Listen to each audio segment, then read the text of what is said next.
I'm Jamie Ho, Chief Editor, CNA Digital. With us for the first time in an interview as DPM, Mr. Heng Swee Keat. Also with me, my colleague from Straits Times News Editor, Zakir Hussain. DPM, how have your first 2 days in your new role been so far? My first 2 days have been very busy. On May 1st, I addressed our unionists at the media rally. Thereafter, I had lunch with a group of them, and we had a very interesting discussion after that. And the second day, we had our cabinet meetings, and so we were spending the whole afternoon in our cabinet meetings. Good thing that you raised cabinet. PM Lee obviously has also said that as part of your new roles as DPM, you'll be playing a bit of a role in political responsibility, setting the government agenda. So what actually is the government's agenda, at least in capping off these final years of this current government, and how does it actually manifest in your day-to-day managing of cabinet meetings? Cabinet meetings, we focus on major policy issues that affect Singapore, major policies that we want to put in place to take Singaporeans and Singapore forward. So in fact, usually before even our cabinet meetings, we have our pre-cap discussions and many other meetings between ministers if the subject is complex enough. So we have had many of such meetings, and our focus in the immediate term is on a number of key areas. One is on transforming our economy. The speed and the scale of changes in the global economy is very, very significant, and I think it will have significant impact on our economy, on our economic structure. But it is also a time of great opportunities for our businesses. And closely tied to that, of course, is that we are not growing the economy for the sake of growing the economy. We are growing the economy so as to create better jobs for our people, from our workers, from older workers to our young graduates from our IHLs, so that Singaporeans can continue to fulfill their aspirations, can fulfill their potential. So this is a very important piece of work, looking at the shape of jobs and skills, and in particular how we can harness technology and innovation much more effectively, so that this will augment the resources that we have in Singapore, and for us to continue to keep Singapore vibrant. So that's one major area, our economy, and in particular, the focus on jobs and skills. And the other major area is that the global economic forces are such that you see rising inequality all over the world. And we want to make sure that our growth is inclusive, and that we want to create opportunities for all segments of our labor force, whether it's from the older workers, low-wage workers, to the managers and professional groups. So we are spending a lot of time and effort thinking about these issues and making sure that we can continue to create opportunities for our young people, and in particular, encouraging also our young people to have more children. So that's a set of policy that we are working on. Are there any immediate to-do lists? Have you set up your own personal to-do list or even to-fix list as you guide your 4G cabinet colleagues along in these areas that you just mentioned? Well, in fact, on the economy, we have our Future Economy Council. In fact, even before, the council has members from the political leadership as well as businesses and our unions. So it is an excellent tripartite arrangement that allows us to brainstorm ideas, allows us to ensure that we have good implementation. So I think what we want to do is to really accelerate the pace of that work. And I'm very glad that our Singapore Business Federation and the trade associations and chambers and the Singapore National Employers Federation have all come on board on this agenda. So this is a very major piece of work that we must focus our minds on. One immediate area which I'm looking at is that we have our Future Economy Council, and we also have a National Research Foundation board. Now, I chair both boards, and I'm looking at how we can streamline the structure so that we can have faster decision making, and that we can engage the right officers and the right business leaders and the union leaders more readily, and that there can be a clearer structure to drive many of the changes that we need. And as I said, the changes are not just economic, it's also social. Because if we can create better jobs for our people, it will allow our people to have a better standard of living, and better quality of work life. Technology and innovation is going to drive economic changes so much more than before. I would like to align what we do in our universities, in basic research, with innovation and enterprise activities, and at the same time to look at how we can make better use of technology solutions to help many of our SMEs, because each SME is by itself too small to adopt an expensive technology solution. But coming together, we can think of platform solutions that can benefit a large number of SMEs. I mean, the government seems to have quite a good grasp of what the challenges are, and you just mentioned some of them. But in your mind, are there also any unknowns, or at least known unknowns, that you feel you need to prepare for? Because, as you say, technological advances, social changes sometimes happen faster than anyone expects. Right. Do you have any of these known unknowns in mind as you want to prepare the government as well as the people? I think our biggest unknown in the years ahead is going to be the nature of politics in Singapore. We have had 50 over years of very constructive politics. We've been able to keep our society cohesive and united, and we've been able to achieve consensus on a large number of short-term as well as long-term issues. And that has allowed Singapore to really make good progress. Now, will we continue on that journey? I think that depends critically on the nature of politics in Singapore. How are we able to mobilize all Singaporeans to take part in this process, and at the same time to keep politics constructive, forward-looking, and so that we can tackle the many interesting challenges, many challenges ahead, many interesting opportunities ahead. Is the PAP preparing itself in any way then for this particular unknown, in terms of how politics you see can potentially evolve in a way that's not necessarily as cohesive as it used to be? I recently spoke to the Chief Technology Officer at Shell, and for the first, we learned scenario planning from Shell, and for the first time in Shell's history, they came out not with 4 possible scenarios per se. They did come out with 4 possible scenarios, but for the first time in our history, they said we must have a normative scenario. This is a scenario that we must work towards, and of course, the 4G leadership is working on a normative scenario to keep politics in Singapore constructive, to keep Singapore cohesive and united. Because if you look around the world, many parts of the world, societies are fragmenting, and political polarization is a very serious problem. When I was in Davos, as well as recently in the US, I had many discussions with political and business leaders and leaders in various parts of society on the changing nature of societies in different parts of the world, in Europe, in America, in Asia. What everyone has been very alarmed by is the speed at which society is fragmenting into parts. And so many societies cannot have the political consensus to do the right thing. And even more worrying is that many societies do not take painful measures which are necessary for the long term. Everyone promises that things will be easier, better, and sometimes to the point of telling untruths. And I think that is not the kind of politics that we should have in Singapore. That we must be prepared to face realities, even if they are harsh, to face it squarely and say, well, look, how do we go about resolving this, and how do we create a better life despite these constraints, despite these problems? And that is a key challenge in all societies, and I hope that in Singapore we can do it well and keep this consensus that we've had for so many years.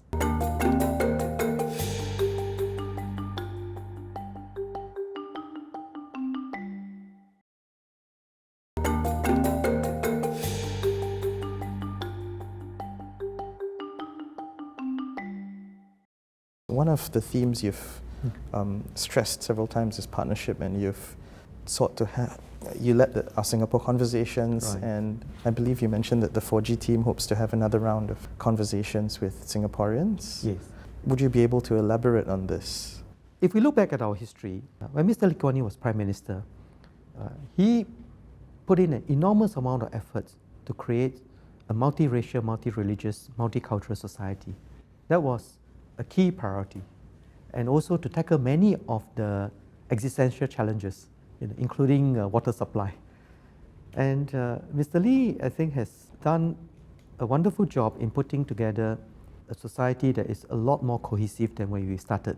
Because not only did we gain independence from the British, but we were able to forge a society that has the cohesion for us to tackle many important challenges of the day and then make very important progress. Now, Mr. Goh Chok Tong had his more open consultative style, and he had many such sessions. And of course, many Singaporeans very much like his style after Mr. Lee's more demeanor and stricter style of doing things. And when it came to PM Lee Hsien Loong had actually continued with many of this open consultative style. And in fact, we started the Singapore Conversation under Mr. Lee. We had a very successful SG 50 year where Singaporeans came together to celebrate what it means to be Singaporeans after 50 years.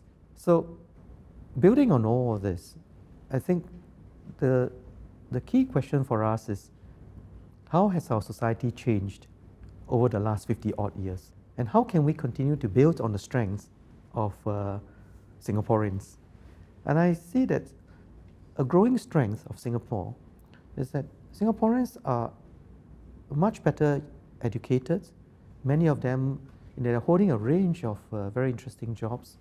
Many of them are also venturing out overseas. I was in China and I met a whole group of Singaporeans who were very successful as investing in startups in China. I was in Silicon Valley recently and met an even bigger group of Singaporeans in Silicon Valley, either doing very complex technical work, technology work in the biggest companies in the US, or as venture capitalists or in the financial sector. It's a whole range of Singaporeans. But what I'm very cheered is that everyone whom I've met wants to come back to Singapore someday, wants to do something for Singapore. So when you look at the partnership that we have been having, it is something that has worked very well for Singapore, because now you have Singaporeans who are far better educated, far more exposed to the complexities of the world, and who are highly regarded everywhere.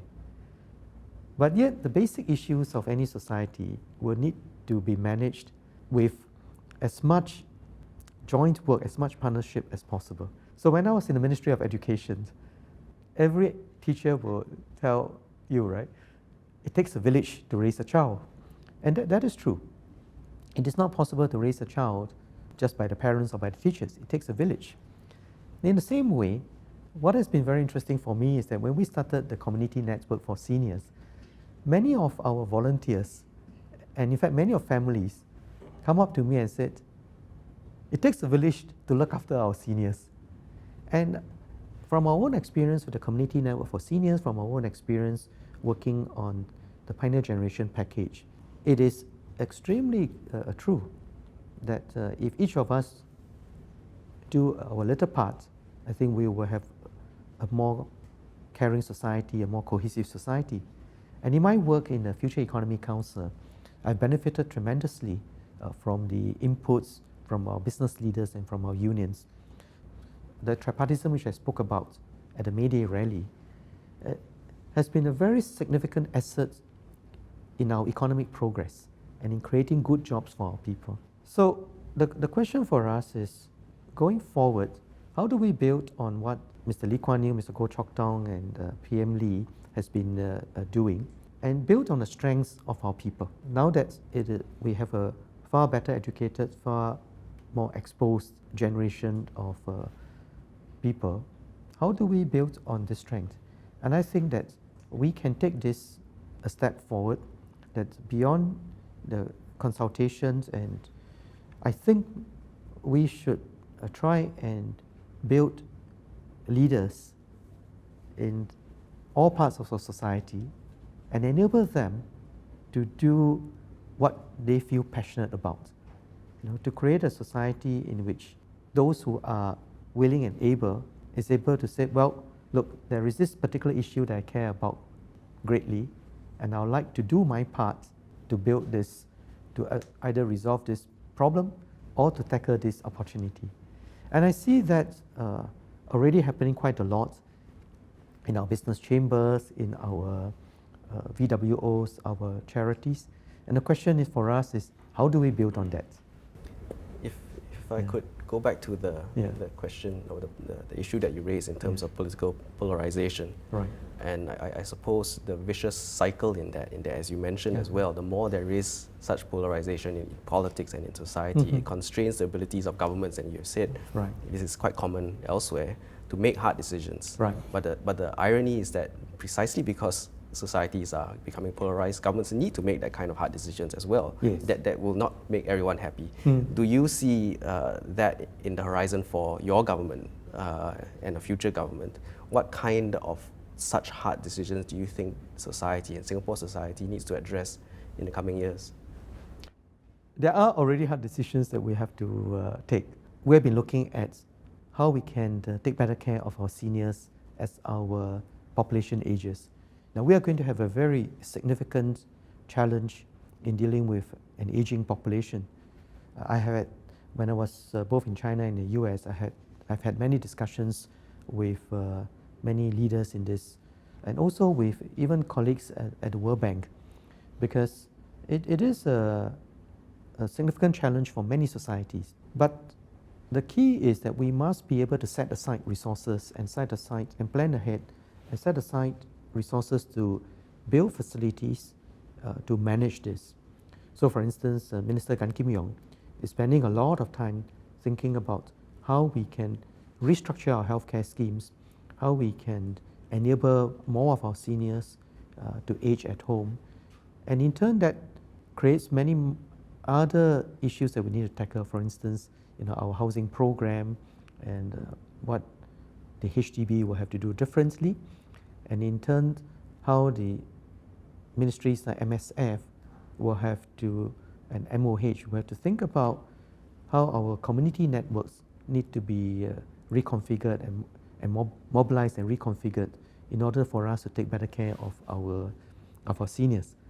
Then of course, all of this require a significant amount of resources, and which is why I have announced that we will have to think of we'll have to do an increase in our GST by 2 percentage points between 2021 and 2025. Now, immediately, of course, we have a debate that why don't we spend more of our reserves? And whenever I meet finance ministers from other parts of the world, they were astounded that the biggest contribution to our revenue is not income tax, it's not GST, it's not corporate tax, but the net investment returns contribution, which is the maximum of 50% of the returns from our reserves. For a country with no oil, no mineral, no diamond, nothing of any kind, for our founding leaders and our founding generation to be able to accumulate that nest egg and to pass it on to us is a tremendous asset for us. It's a tremendous legacy. And it is very critical for us to safeguard that well, not just for ourselves, but really for our children and our grandchildren and for generations of Singaporeans to come. I think there will be debates on this issue and say, why don't we take the easy way out? But I think taking the easy way out is easy, but it can lead to very bad outcomes in the future. So I think one of the key things that our founding leaders, and in fact, generations of leaders and Singaporeans have been able to agree on is to focus on the long term. Don't take shortcuts. Focus on what is important for Singaporeans in the long run, even if it may be painful in the short run. But it is a big plus that Singaporeans really take the future seriously. And now, in the Future Economic Council, I see that our Skills Future movement is also taking off nicely. And again, it shows a certain determination among Singaporeans that I want a better life, and I'm prepared to work for a better life. I want to be prepared for the future. Just the other day, I was at NTU speaking to the student union, and a group of students, I asked them what were the key issues on their mind, and the group of students said, we are worried that we may not have jobs because the machines may replace us. And mind you, these are students from our technological university. So I was wondering whether we have been too successful in talking about the importance of upskilling and reskilling. But talking to them later, I was very glad that our young people are so thoughtful that say, well, we have been reading, we have been looking at this, and we're thinking of how we can prepare ourselves better. So I say, well, that's excellent. That if you are thinking about how we can prepare ourselves better, then we can prepare ourselves better. If we want a better future, we have to think about that future and go out and create the future.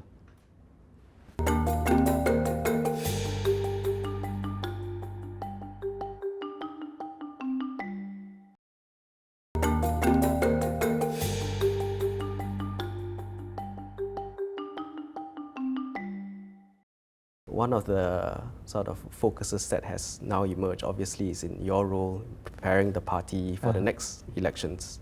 Everyone's expecting it at some point in time. And PM Lee has also said that you'll play a bigger role in leading the party.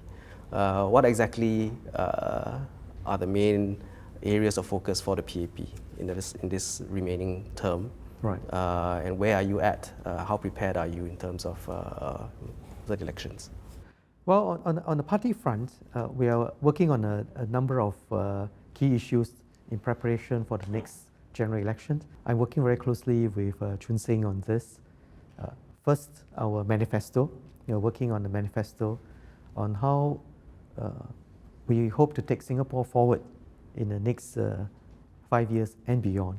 And then second, we are in the midst of selecting the candidates. I think that the party has a policy of renewing our ranks at every election, and the work is intensifying. We've had some very good candidates already, but the work is continuing because we still have some time, and so we are looking at our selection of candidates, and then of course we are looking at how do we reach out to different segments of our people to make sure that we are able to understand their concerns and look at how we can work together with all Singaporeans for a brighter future.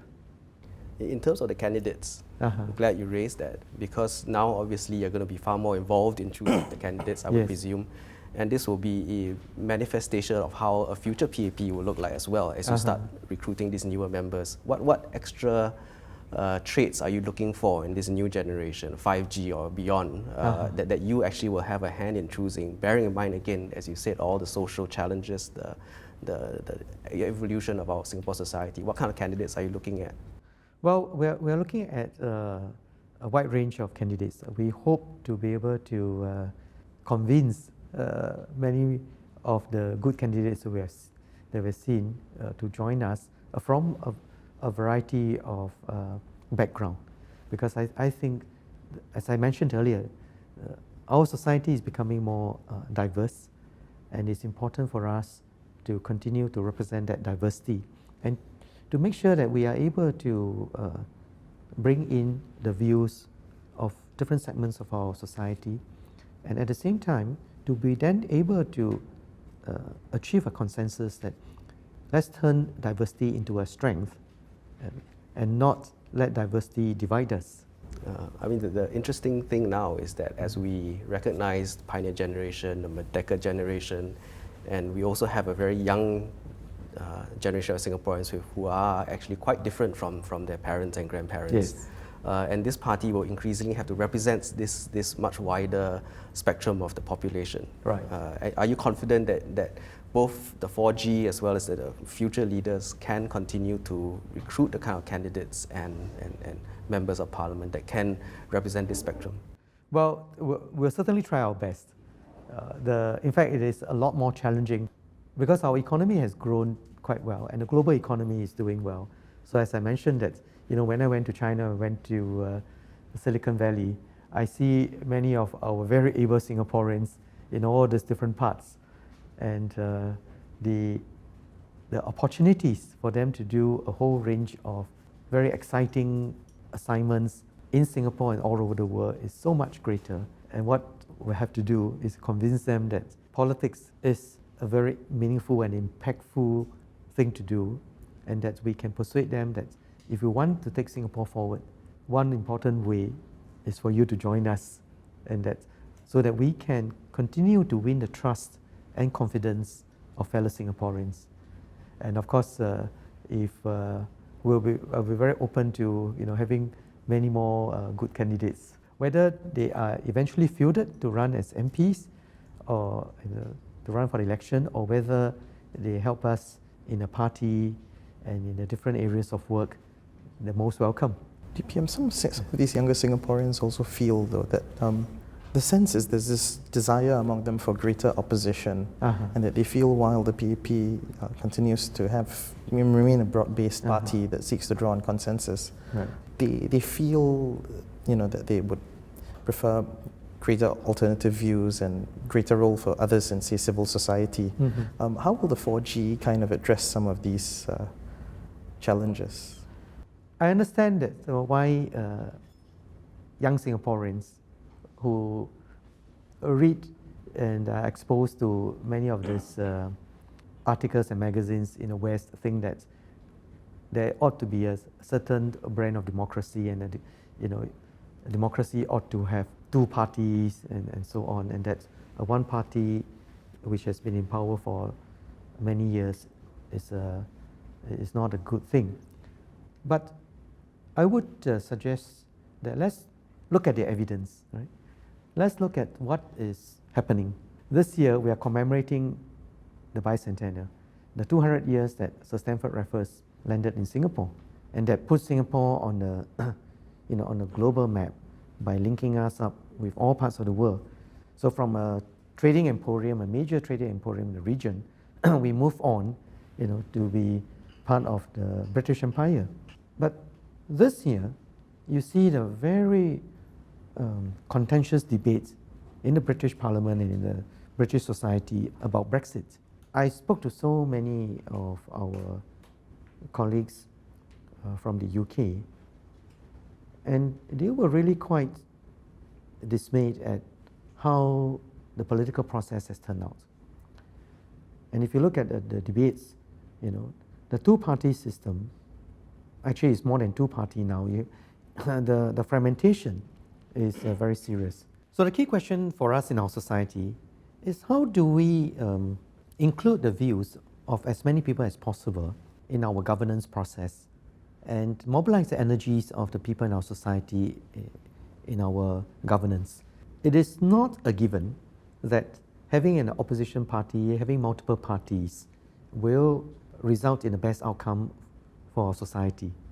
And in fact, what you see in many democracies, unfortunately, almost an auction, that some party comes and promises a much easier, better life and will do more and so on, and in order to win votes. And in many ways, I would say that behaving rather irresponsibly to promise a better future, that when they are in power, they cannot deliver. So I think it's very important for us not to fall for that, because for Singapore, we have built our society to be so vibrant and successful and cohesive over these years because we are prepared to do difficult things. We are prepared to take hard decisions. And many Singaporeans know that at the end of the day, it is the outcomes that matter. And that by coming together, we can achieve that outcome. They are prepared for the short-term pains. So I think this is a very important political ethos in our society which we must keep. So the question is this: as our society becomes more diverse, as our people are better educated, better exposed all around the world, how do we harness the energies of everyone in a constructive way and to take Singapore forward, rather than to spend time scoring political points, debating for the sake of debating, because the world is moving very quickly. And I think it's important for us to understand the pace of change, the complexity of change, and for us to then say, well, look, given this, how can you and I come together and agree that we do X, Y, or Z in order to take Singapore forward? And it's not just the leaders agreeing to do X, Y, or Z, it's that we have to mobilize our people at every level to say, yes, we agree, we support this, because at the end of it, that will give us a better life. This vision that you've painted obviously has some implications on your own personal leadership style as well, as in how you first gather these views, how you mobilize. But at the end of the day, as you say, there will be more and more hard decisions that will have to be made too, and you will have to make that hard decision. You have to convince your cabinet as well as the people. Bearing that in mind, how do you see your own leadership style then, compared to Mr. Lee, whom you worked for, Mr. Goh Jok Tong, whom you mentioned earlier as well? How would you define it, bearing that in mind? What I learned most from Mr. Lee, and as you know, I wrote the article about the red box, the story of Mr. Lee when he passed away. And what is very moving about Mr. Lee is his lifelong dedication to Singapore. So, and I would say that Mr. Goh Chok Tong and PM Lee have been extremely dedicated. They have been equally inspired by Mr. Lee to really carry forth this. And so in terms of what should not change, I hope that that dedication, not just of me, but of my colleagues and of all Singaporeans to the Singapore cause will not change. That in fact, we strengthened this sense of togetherness, that we are in this together, and that being an independent nation means something to us. It means that we can go out to create the conditions to enable our people, not just this generation, but future generations, to be able to fulfill their potential, to be able to realize their aspirations. And that Singapore is a great place, to be born in. We can't choose where we are born in, but Singapore, we hope that Singapore, our parents will feel that yes, Singapore is a great place to have kids. So I think that should not change.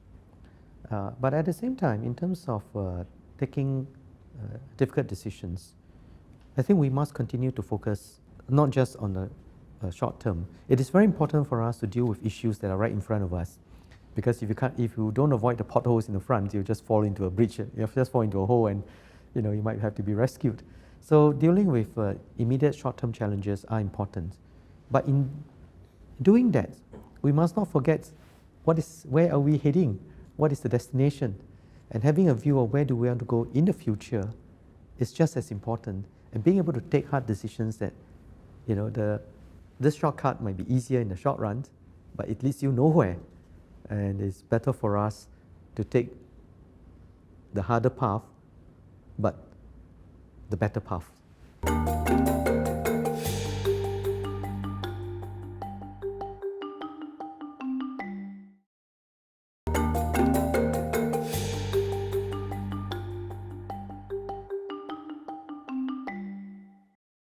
You mentioned sort of the global situation and the scenario as well. And one key element, I think, is also the ties Singapore has built and continues to contribute to in ASEAN and at the global level. How do you see yourself and the 4G team strengthening some of these partnerships and building on them? I've been very fortunate that when I was PPS to Mr. Lee, we visited many countries, particularly China and the US. And it is very important for us to continue to maintain good relations with all our partners. When I was in the Ministry of Trade and Industry as a permanent secretary, I was in the trenches discussing many initiatives, including the ASEAN Economic Community. And I'm very glad that we have been able to work together with our closest neighbors in ASEAN to strengthen the solidarity and the resilience in ASEAN. Of course, it's always a work in progress, and we must continue to do so. But if you look at the range of things that we have done, we have been over the years been building very good relations, first with our immediate neighbors, Malaysia and Indonesia, and then within ASEAN, and then with all the key countries in the region. China, we have so many business councils now, and we'll continue to create more. But just beyond the Business Council, also looking at many positive areas of collaboration. I negotiated a free trade agreement with India. It was a difficult set of negotiations, but we learned so much, and we see the progress that we have made between India and Singapore, and India and ASEAN. And of course, now we are discussing about the RCEP, which will take the 10 countries of ASEAN together with China, Japan, South Korea, India, Australia, and New Zealand.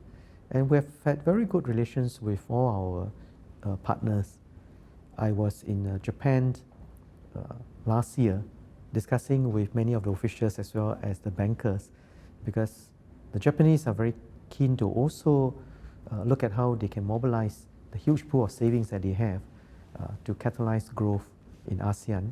They're very keen to share what they have been doing as they deal with an aging population.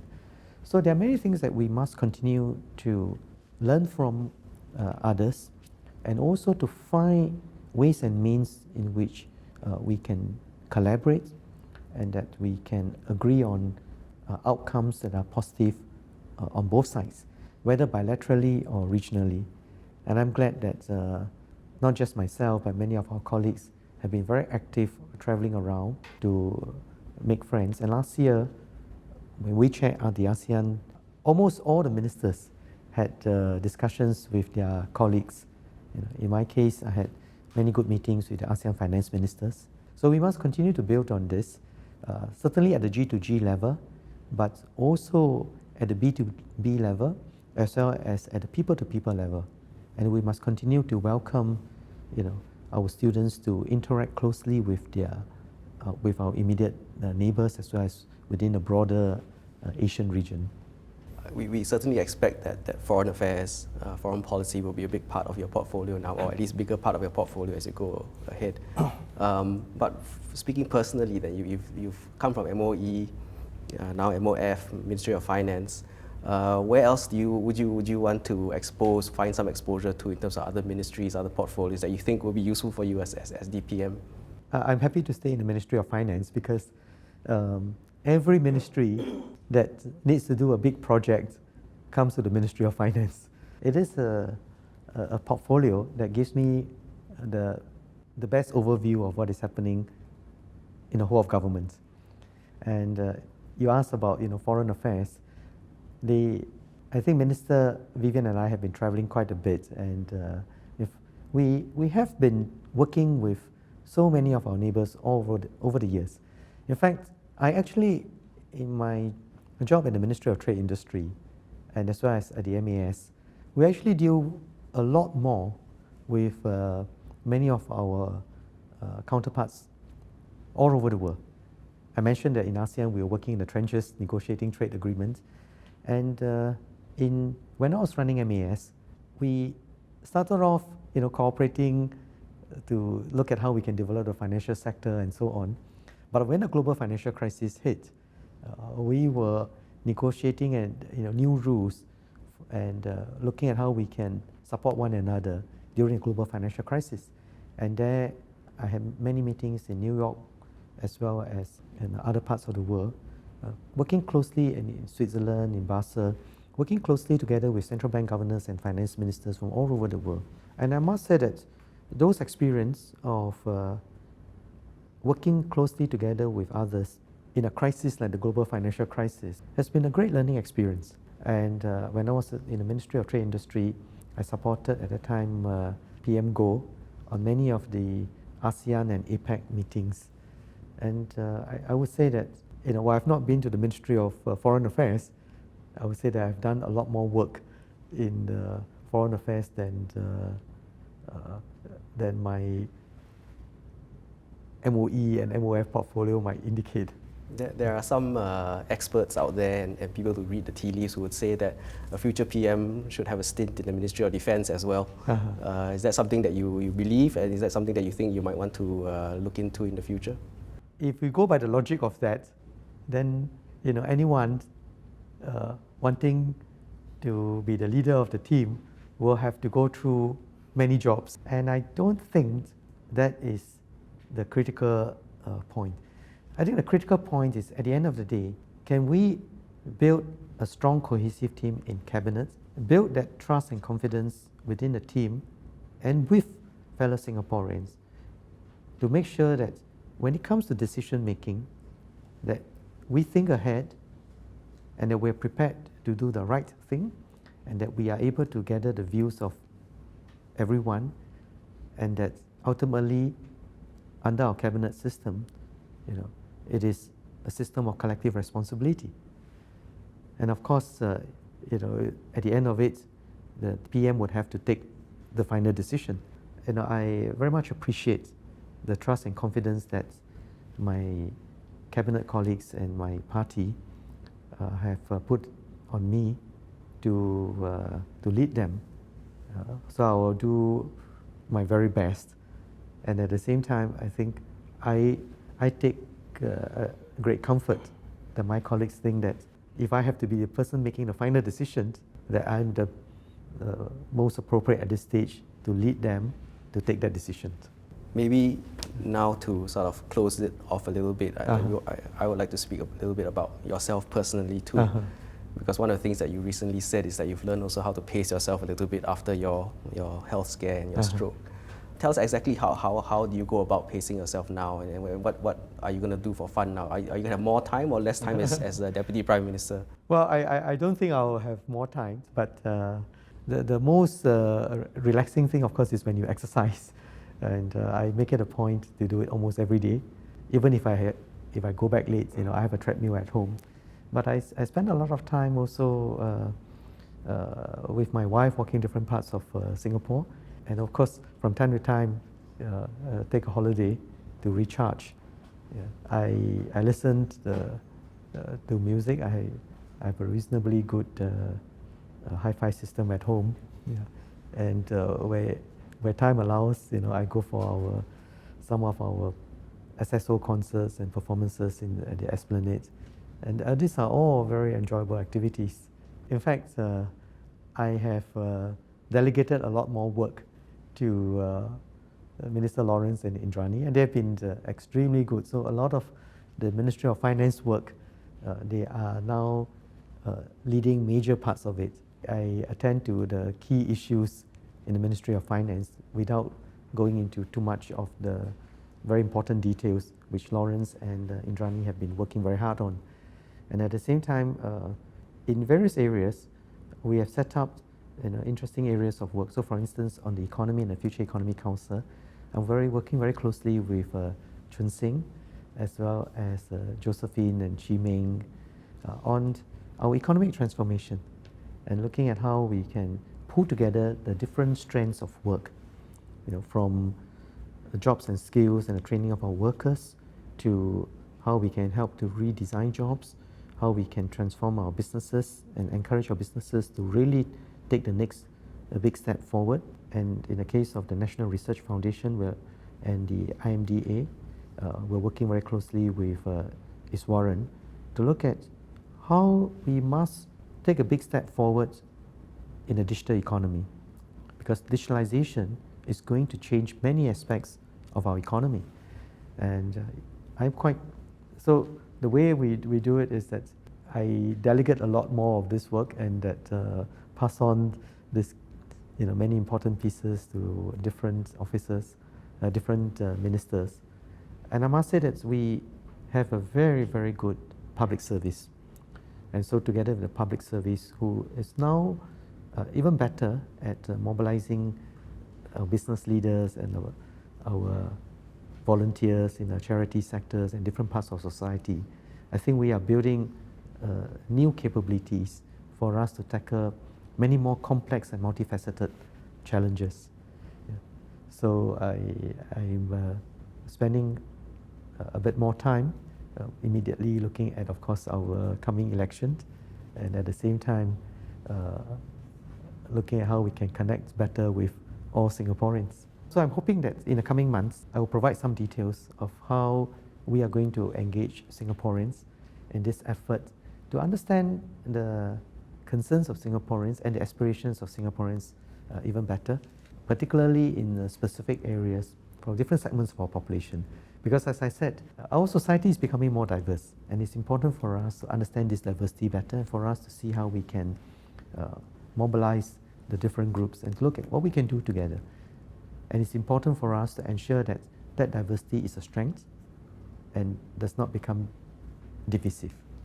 So this is a very important piece of work that we hope to carry forward in the coming months and years. DPM Heng Swee Keat, thank you so much for giving us the time. Thank you.